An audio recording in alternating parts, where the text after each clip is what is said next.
Stay home, stay safe. This is the tall order from every government in any part of the world to restrict the movement of the mass population as a strategy to suppress the COVID-19 pandemic.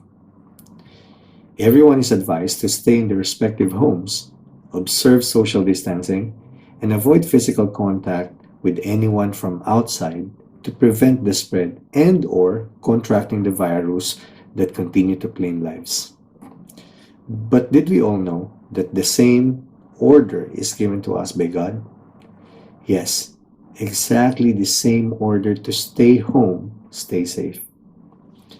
Good days, brothers and sisters. I'm so glad that you could spare again a little time of your valuable time to tune in this channel and allowing me to share with you some good news. So, what do I mean? Which home do we have to stay in to be safe? Lucky are those who already knew where home is, but for others, be informed that the home I am referring to is our place in God's hands. However, being humans that we are, how do we know if we have a room in God's home? Let me then turn you to Psalm 15, verses 1 to 5. It says, Lord, who may dwell in your sacred tent? Who may live on your holy mountain? The one whose walk is blameless, who does what is righteous, who speaks the truth from their heart, whose tongue utters no slander, who does no wrong to a neighbor, and casts no slur on others, who despises a vile person, but honors those who fear the Lord, who keeps an oath even when it hurts and does not change their mind, who lends money to the poor without interest, who does not accept a bribe against the innocent, and whoever does these things will never be shaken. In this psalm, the author tells us of not only the characteristics that we should possess in order to claim a place in the Lord's dwelling, but it also enumerates the gestures to practice and live our ways of life in order to stay at His home, because under His roof, we are kept safe at all times from all distractions, physical and spiritual. Let us make a quick self-check. You may tick all the boxes that apply to you. First, he who walks blameless and who does what is righteous. In James 3 verse 2, it says that we all stumble in many ways, but anyone who is never at fault in what they say is perfect. Philippians 2:14 to 16 says that if we find ourselves in however difficult situation, do everything without grumbling and arguing. Because the book of Job first says that a blameless man fears God and turns away from evil. 2. He who does not slander, who does his neighbor no wrong. The book of Titus chapter 3 says that at some point we are foolish, disobedient, deceived, and enslaved by all kinds of passions and pleasures. We live in malice and envy, being hated and hating one another. But we are being reminded to slander no one. Be peaceable and considerate. Always be gentle toward everyone.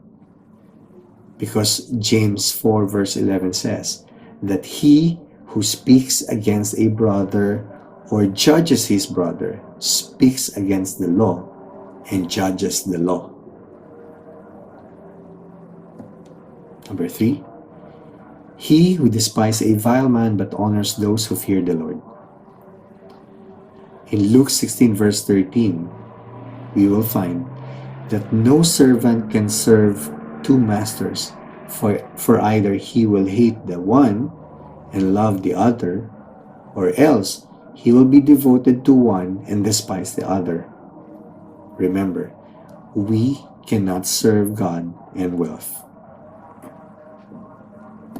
Number 4, He who lends money without interest.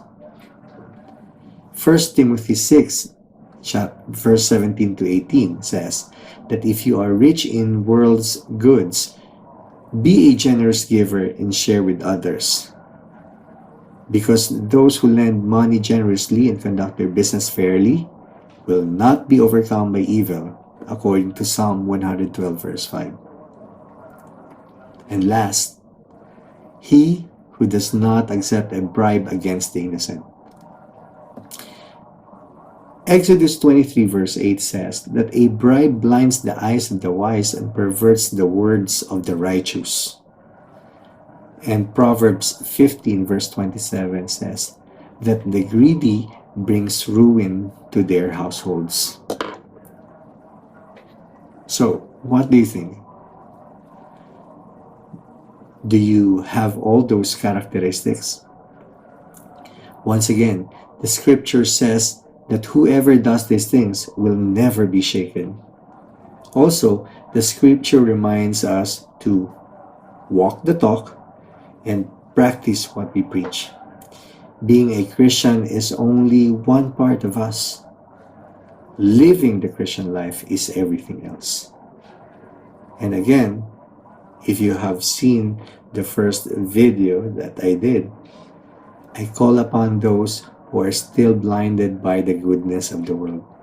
It is not yet too late to seek for the light of the truth. Find it in your hearts and be guided by it to find your way to the Lord. Once there, stay home and you'll always be safe. Thank you very much. May God bless us always, and all praises and honor be to the Lord.